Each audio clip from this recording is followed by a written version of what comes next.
Hey Guitar fam, it's Nate here, and if you want to learn how to use one minor pentatonic scale to cover multiple chords throughout a solo, then Californication by the Red Hot Chili Peppers, that solo is a great one to dig into. Give it a listen before we get started. Here you go.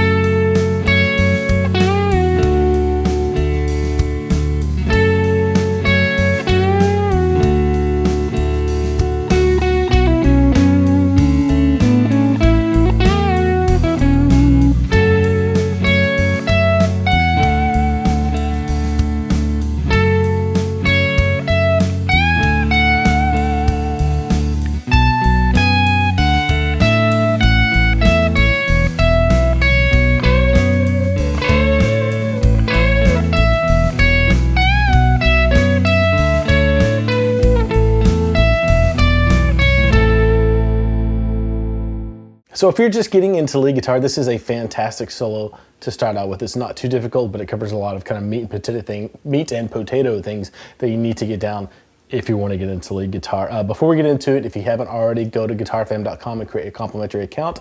You'll get access to the first module of all of our premium courses, as well as our full free courses that we have there for you. And don't forget to leave a comment below. Let me know what other solos you'd like to see here on the site. All right, a couple more things before we get into this. We do have the jam track and tab for you, so make sure to go to guitarfam.com to download those. And if you want to know what I was using for tone on this, I'll put a screenshot of it up here. It's just an HX Stomp or the Helix native software right into Logic with a Marshall, a little bit of room reverb, a little bit of chorus.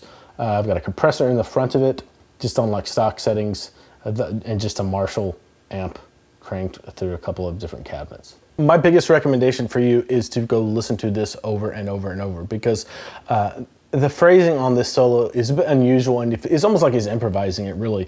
And so just learning the rhythm of all the lines first to where you can sing it will be a big help when you actually go and try to learn and play it. Matter of fact, like I transcribed this, wrote it out, and then before I even started really trying to play it, I made sure that I could sing it first, and that cut down on memorization time for the solo, big time. But we're gonna go through the whole thing note for note, and I'll show you what scales we're using here. For the most part, probably like 80% of this scale. You can think about this as being an F sharp minor or A major, whichever way you want. I like to think about it as F sharp minor, and we're using kind of our home base as this F sharp right here on the low E string. And using that just regular minor pentatonic 6-string root note box for like 80% of what's going on here. We do come up, and by the way, the chord that goes along with this one is just this E minor shape, right? And then the scale shape. And that's what I'm trying to see the entire time I'm playing through this. And what he does is he just kind of accentuates or emphasizes the chord tones over the chords as they go by out of that scale. And like if he's doing this intentionally, like intellectually, or just emotionally, I'm not sure which one, but I would gather that he's just kind of letting his ear lead him. The next shape that you can think about is the next one up. So if you have this F sharp minor up here on the 16th fret of the D string, I think about that same shape, only moved up. Then adjust for the B string. I think about that shape, and the chord that goes along with that one is just this D minor shape, right? Okay, and the last scale shape that I think about, I'm still thinking about this F sharp minor pentatonic, right? But I'm filling in a little bit of either like the natural minor F sharp minor scale or the A major scale. You can think about it whichever way you want. There are a couple of little licks where he throws in some notes from the minor or the major scale, whichever way you like to think about it. And this is a good opportunity to think about the fact that, A, if that's the key you're in, then F sharp minor is the relative minor key for that. And that's kind of the home base that I'm thinking of as we play through this. Okay, so the first line, and this is funny because it's the fewest notes of the entire solo, but it was the hardest part for me because of the phrasing and the timing. So what I had to do is get to where I could sing it. Da, da, da. The next one is the same but different. Da, da, da. And then we'll get to the rest later. But I'm still just thinking, and the chords you're playing over are just an F sharp minor and then a D. Okay, so I'm not really thinking too much about that. I'm really just thinking F sharp minor pentatonic and memorizing the lick, right? And it's just 14. I get set up on the 14th fret because that's where my F sharp minor is right here. all of the notes on the 14th fret. If I play any of them, are going to get with my first finger for the most part. So 14 of the G, roll over to 14 of the B, and then my third finger comes and grabs 16 of the D string, bends it up a full step and lets it back down over the next measure. Okay? And the counting on that is just 1 and 2 and 3 and 4. And then you let that note ring out through the entire next measure. So when I think about this, a 1 and 2 and 3 and on 4 is that bend for that first one, and it comes right down. It's a little bit square because the next one, the rhythm, that's where the rhythm gets to be a little bit different. But just get that down. The next measure is the exact same lick, but the timing is a little bit different, and that's what made it a little bit tricky to me. And so 14, 14 again, but this time you have 1 and 2 and 3, and then on the and of 3 you have bent up again, so 16 on the D string, bent up and let back down again. The next measure is pretty cool because it gets really quiet, really dynamic. So after he holds that note out and lets it back down through 1 and 2 of the next measure, and on the and of 2 he hits another quarter note really soft, and then 3 more eighth notes on that same 16th fret, and kind of crescendos out of that. So those first 4 measures will be this: 1, 2, 3, 4, 2, 3, 4.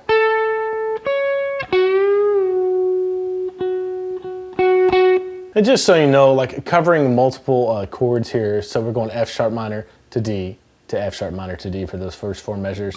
When you play those first 2 notes, that's the 3rd of the F sharp minor and then the 5th of the F sharp minor. So that's why it sounds good. It's pulling it right out of the scale, but it automatically fits over the chord too. And this, over the D, the note bent up, we resolve it down to an F sharp, which is the 3rd of a D chord. So it explains why it sounds good over the D. And that's the thinking behind the note choice out of the scale, or at least why it sounds good out of that scale over those 4 chords. Okay, the next 2 measures come to the other chord progression for this solo, and it's just B minor for 2 beats, D for 2 beats, A for 2 beats, and then E for 2 beats. Okay, so you can either just keep thinking about F sharp minor pentatonic, that's totally fine, or you can think about the actual notes that you're playing and how they relate to the chords. And either way will get you through this. So from here you go to 16. We just finished with the 16 on the last measure to get us into measure 5. And so we have 16, 14 with a pull off on the D string. And we're still in F sharp minor pentatonic, and then we come down to 16 of the A string twice, still in minor pentatonic, F sharp minor pentatonic, right? And then we go 14, 16 on that same A string, 14 of the D string, and then 16 of that same D string, and bend it up a full step and let it back down.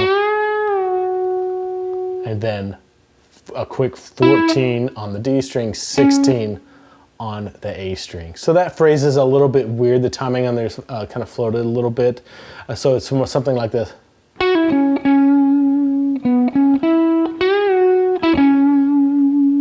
So again, I'm not gonna sit here and like pick apart the rhythms for you as much, just because I don't think that's as effective as just going and listening to it. So get to where you can sing through it. Da-da-da-da, da-da-da-da-da-da. And then just try to apply that rhythm, and just know that you're using the F sharp minor pentatonic for the whole thing. And the hardest part about that are the last 2 notes to me, because it really straightens out, da-da, da-da, and gets a little bit faster, but it really straightens out and kind of squares things off for the ending of that phrase. I'll play it one more time for you. 1, 2, 3, 4.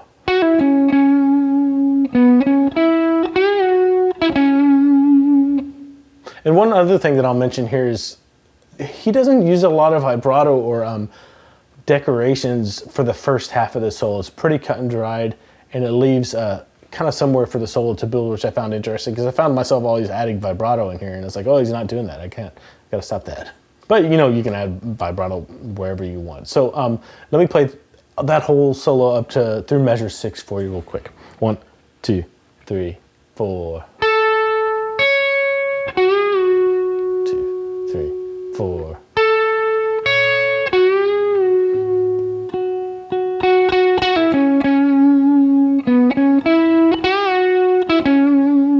All right, next measure, measure 7. He kind of throws in some repetition here to tie the solo together. He starts off the same way with 14, 14 of the G and B strings, but then he moves to 17 of the B string, and that note is still on the F sharp minor pentatonic scale. And then I think he slides up to 19 instead of going to this F sharp up here. So he goes. But just know that if you want to stay in the scale, you can go on 12 of the high E string, but I'm going to 19, just that F sharp up here. And this is all over the F sharp minor chord, right? So I'm playing, again, the 3rd, the 5th, there's the low and 7th, and there's the root. So it's just all notes out of an F sharp minor 7 chord. And that note, the F sharp, moves to a D again the next measure. You hold it out through that entire next measure. And that, again, that's the 3rd of the D chord, so that covers the D chord. And this part of the solo, this is where I'm thinking about moving up to the next minor pentatonic shape up, because my pinky is grabbing this 19th fret of the B string, and then that makes me see this D minor shape using the F sharp minor chord using the D shape. So just so you know, that's what I'm thinking about moving up to that next minor pentatonic shape up. So we have. And then we kind of state almost the same thing again here, but it's a little bit different. So it goes back to an F sharp minor, 14, the G, 14 of the B, 17 of the B. And we go up to 19 again, but instead of just hitting the plane, you know, we bend it up and let it back down and hit it unbent. So the second time through is.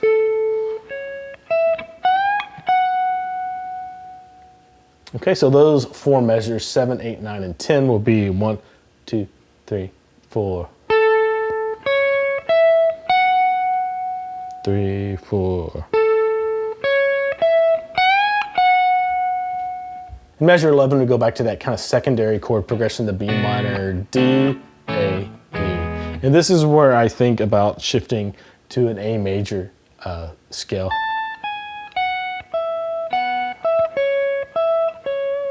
So let me break down that little scalar run that goes over that B minor, D, A, E progression. So we can have the 17th fret of the high E string with your pinky or 3rd finger, whichever way you play this. 17, 16, 14 on the high E, 17 of the B string, back to 14 of the high E, and then 17, 14 of the B string, and then back to 17, 14 on that same B string.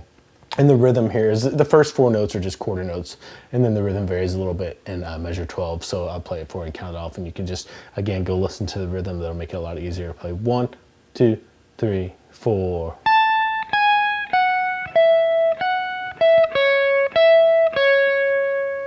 And I could think about the chord tones that I'm hitting over these chords and actually have them written on the tab in front of me, just so I could tell you. But really, I think more important than that is to just listen. And like, this is one of the times when I'm using a major scale and I'm not really thinking much about it. I'm just thinking about the note that I start on and the note that I end on. In this case,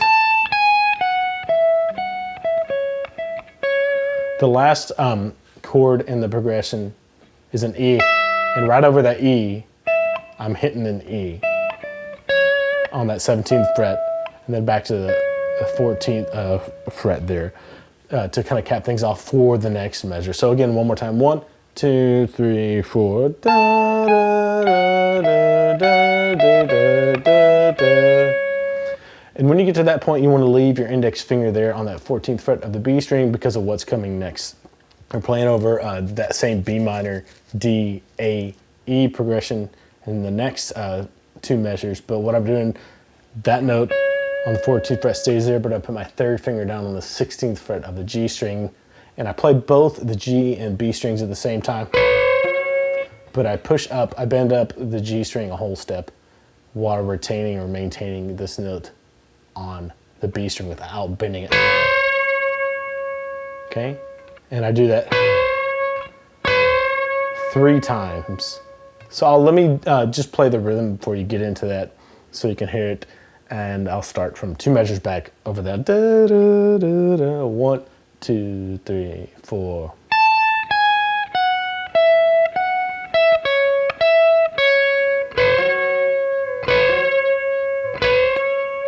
Okay, the next 2 notes are just 17, 14 of the B string. And I'm still thinking this F sharp minor pentatonic here. And the last note of measure 14 there is the 19th fret, bent up a whole step and let back down into the next measure.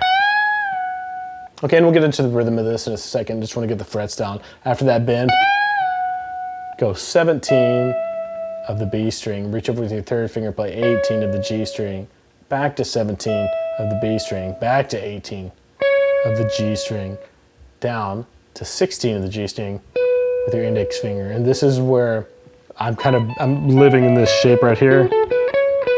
And then as soon as I hit that note on the 16th fret, I kind of slide back down to the 14th fret to get myself back into our regular minor pentatonic scale shape. And then go over to 17 of the B string. And this is where I'm fully back into that minor pentatonic scale shape, but I do add a note in here from the A major scale. So 17, 15 is in the major scale. We could look at it as an F sharp minor scale. 14, and then 14 of the G string. And it's funny because it kind of starts the same way it finished. So we started here on the 14th fret of the G and B, and then we're ending there too. So let me play just the rhythm from, let's go back to measure 11 so you can hear the whole thing in context. Okay, 1, 2, 3, 4.